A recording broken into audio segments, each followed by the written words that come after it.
For as long as anyone could remember, Blackwood House stood tall at the edge of town, a place whispered about in fearful tones by the locals.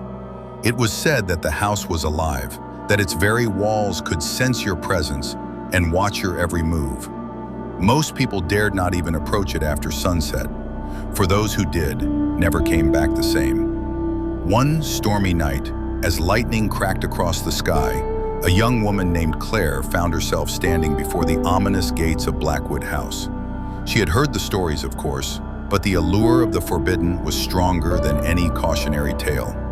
Driven by curiosity and a need for adventure, Claire decided to spend the night in the house to see if the rumors were true. As she entered, the door creaked open on its own, the sound echoing through the hollow halls like a warning. The air inside was stale, heavy with dust, and the scent of something ancient.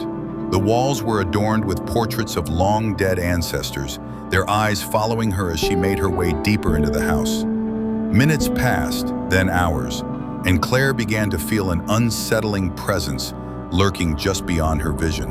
The house seemed to hum with an eerie energy, and whispers, low and indistinct, seemed to come from nowhere and everywhere at once.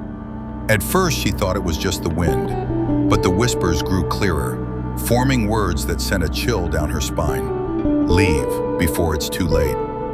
But Claire was determined. She continued her exploration, the whispers growing louder with each step.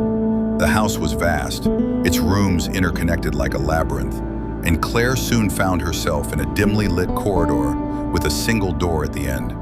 The whispers became urgent, frantic. "Don't open it! You don't know what it wants! It will take you!" Ignoring the warnings, Claire reached for the door handle. As she turned it, a gust of wind slammed it open, revealing a room filled with nothing but shadows. The door slammed shut behind her and the whispers stopped.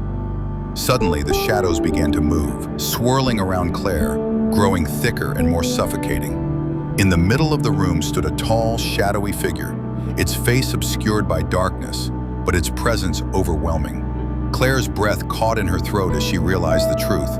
The house wasn't haunted by ghosts, but by something far worse, something that fed on the fear of anyone who dared to enter. "You shouldn't have come," the shadow whispered, its voice chillingly calm. Claire's body froze, unable to move as the darkness crept closer. But then, in the most unexpected twist, the figure spoke once more, its voice now laced with desperation. "I was trapped here too. Help me. Escape." At that moment, Claire realized the truth. The house didn't want to take her life. It wanted her soul, her essence, to feed the darkness that was bound to it. But the shadow before her wasn't the evil. It was just another victim of Blackwood House, trying to survive as best it could. Now, with her own fear rising, Claire had a choice. Give in to the shadows and remain trapped in the house forever, or help the shadow escape, even if it meant setting free the very force that had haunted the house for centuries.